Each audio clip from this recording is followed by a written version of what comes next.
नमस्कार जोहार मैं आर्यनिका और प्राइम सादरी में रोरे में का स्वागत है। आज हमरे मैंने उपस्थित है बिनागुड़ी क्षेत्र में और हमरे देख सकत ही जे आज यहाँ बिनागुड़ी में काफ़ी सारा युवा मन आज उपस्थित हैं और युवा मन जे कि डुअर क्षेत्र कर तराई क्षेत्र कर अलग अलग जगह से आए के यहाँ उपस्थित हो के कुछ कार्यक्रम इमन कर होलक। तो हमरे देख सकेला यहाँ जे झंडा मन ले के यहाँ हैं और हमरे के ये झंडा पहले देख ले नहीं मिल रहा से ले आज ये झंडा भी आकर्षित करते हैं हमरे के और ये युवा मन जे यहाँ जमाव हो हैं। तो ये युवा मन से हमरे मैंने जाने के लिए चाहो जे आज का विषय के लेके इमन यहाँ जमा हैं, का विषय के लेके आज यहाँ इमन कर जो कार्यक्रम होला से के हमरे मैंने जानो।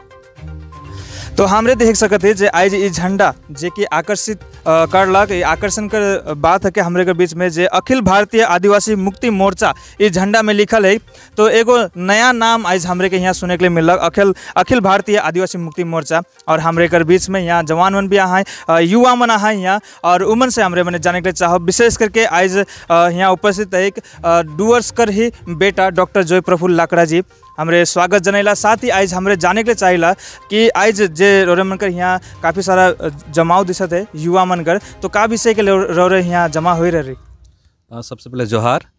आज अखिल भारतीय आदिवासी मुक्ति मोर्चा कर एक बैठकी रहा बिन्नागुड़ी में जेकर में आज हमने मन संगठन कर कमेटी गठन कर ली और उकर बाद हमने मन चर्चा कर ली का मुद्दा लेके हमने मन काम करब रोड मैप तैयार कर ली और कैसन करके हमने मन पूरा डुअर्स तराई में अपन संगठन के लेके जाब और विस्तार करब सबके जोड़ब और यहाँ का जे भी मुद्दा है यहाँ का जे भी समस्या है उस सब लेके हमने मन कैसन काम करब आवे कला दिन में आवे कला समय में इके लेके हमने मन सबके पूरा डुअर्स तरह के आदमी मन आए के यहाँ बैठकी कर ली।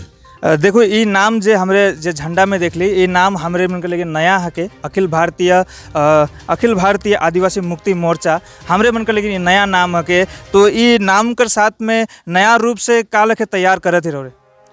नाम नया है और साथ में हमने मन कर जे परिकल्पना है सबके इकर लेके काफ़ी समय से हमने मन चर्चा करत रही और जे परिकल्पना जे है कि हमने मन एक तो हमने मन के मुक्ति लगी हमने के लिबरेशन लगी हमने मन एखन भी गुलाम है। तो जब और इकर से आगे हमने मन कर बहुत सारा विकास कर बात हुई है लेकिन एखन हमने मन के विकास कर बात नहीं करे पड़े हमने मन के मुक्ति कर बात कर हमके मुक्ति मिली तभी हमने मन कर विकास होए चाहिए इसलिए हमने मन के मुक्ति लगी और इकर जे परिकल्पना जे करल जा है कि हमने मन समाज कर आदमी मन के जोड़ के समाज कर सबसे शोषित और एकदम निम्न स्तर में जे हमारे समाज कर आदमी मन है आदिवासी समाज के सबके जोड़ के हमने काम करब और इके काम करे के लिए हमने मन महिला मन कर अलदा विंग रही यूथ मन कर अलदा विंग रही स्टूडेंट्स मन कर अलदा विंग रहे और उस हिसाब से हमने एक बड़का संगठन बना के आवे वाला दिन में हमने मन अपन हक और अधिकार ले लड़ाई करब। रोरे के नहीं लागल जे आज से हमरे कई साल से देखा थी संगठन और शुरुआत में 2008 से जब शुरू हो रहा अखिल भारतीय आदिवासी विकास परिषद एक बाद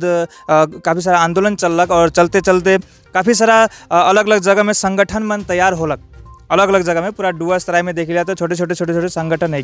तो उस संगठन कर बीच में फिर से एक बार नया संगठन हमें देख ले मिला थे। तो का वह संगठन मन लगे का ये संगठन भी सफल होगी का उम्मीद रखा हमने मन का पूर्ण विश्वास है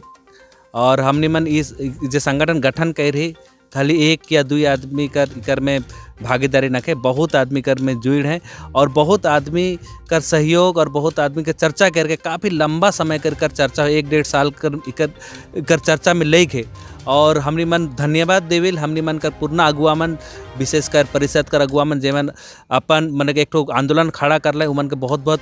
धन्यवाद आहे और जेमन भी इकर आगे संगठन बना है उमन के भी धन्यवाद और उमन से हमने मन आशा करेल कि उमन कर हमेशा हमने मन का सहयोग रही और हमने मन निरंतर देखते आत रही कि जे हमने मन कहीं पर भी जात रही हमने मन का कोनो मदद नहीं मिलत रहा एक कमजोर और लाचारी कर अनुभव होत रहलक से ले हमने मन के अपन एक सबके जोड़े के लिए संगठन कर गठन करे खोलक और ये संगठन एक परिवार है जे मन समाज में सबसे ज़्यादा शोषित और पिछड़े उमन कर आवाज़ है और से ले हमने मन पूर्ण विश्वास है कि ये संगठन बड़का हुए और अपन आदमी कर हक और अधिकार ले खड़ा हुए। तो हमरे धन्यवाद दिला जय प्रफुल्ल लाकड़ा जी के और साथ ही हमरे के बीच में काफ़ी जाना पहचाना चेहरा मन हमरे के यहाँ देखे के लिए मिला थे जे चालसा क्षेत्र से डुअर्स करी चालसा क्षेत्र से हमारे बीच में हेमंत कुजूर जी उपस्थित हैं। आज इस संगठन कर जे यहाँ जो भी कमिटी निर्माण कर या कुछ भी कार्यक्रम जो यहाँ रखल जाए रहलक वो विषय के लेके आज यहाँ उपस्थित हैं। तो हेमंत कुजूर जी से भी हमारे जाने के लिए चाहब आज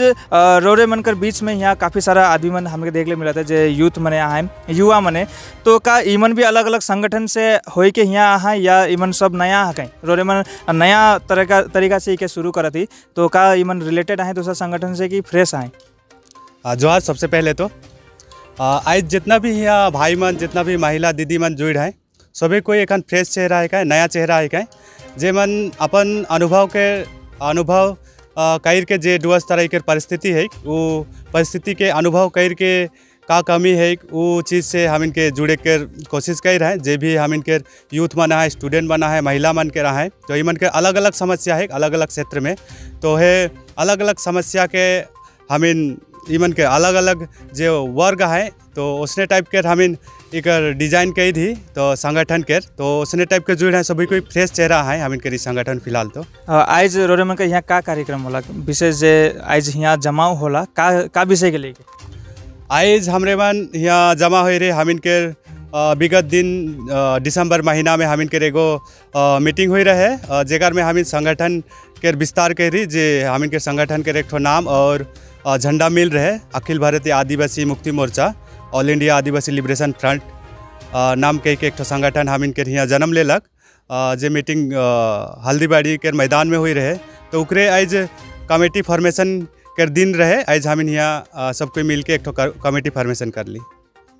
तो हेमंत जी से हमारे और एक बात जाने साहब हमारे जानत रही जे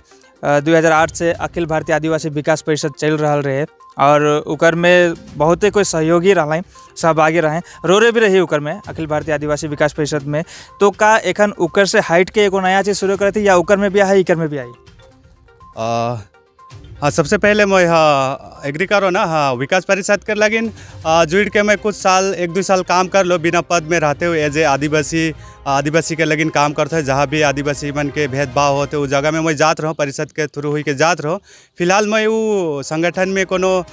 मेंबर नहीं रहो एज ए आदिवासी जात रहो मैं और हुआ से एखन अलग हो के कहल नहीं जाए मैं अलगे रहो लेकिन वो मन जब भी कोनो अच्छा काम करते रहे समाज के लगिन तो मैं जात रहो और आज हमें हाइट के ऊपर एक तो हमें अलग संगठन बना ली फिलहाल। तो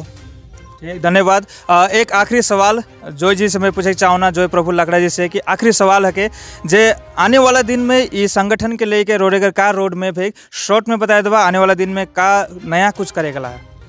अगला दिन में हमने मन संगठन के माध्यम से सबसे पहले तो के हमने मन सबसे पहले तो आदमी मन के जोड़ो संगठन में आने फिर जे भी समस्या है हमने मन कर जो मूल दाबी सब है जैसे आदिवासी मन कर एक तो ऑटोनॉमस काउंसिल कर बात है और आदिवासी मन का ज़मीन का अधिकार चाहे श्रमिक मन कर ज़मीन का अधिकार न्यूनतम मजदूरी और बहुत सारा जगह हमने मन कर आदिवासी मन का ज़मीन सब बेग इलीगल तरीके से किना बेचा हो जाते हमने मन कर पुलिस प्रशासन द्वारा जे भी है हमने मन केस करके ले जाते तो क्यों नहीं सुनो थे हमारे दफ्तर सरकारी दफ्तर में ये सब लेके हमने मन कर्मसूची आवे क्लास दिन में 6 महीना 1 साल का एक कर्मसूची तैयार करके हमने बहुत जल्द से जल्द ये सब के लेके हमने मन काम करके शुरू कर दो। धन्यवाद। सो हमरे देख लीजिए आज बिनागुड़ी क्षेत्र में युवा मन के जमाव रहलक और एगो नया संगठन के आज उद्बोधन करल गलक। आज यहाँ से उनका तैयारी करल गलक नया संगठन अखिल भारतीय आदिवासी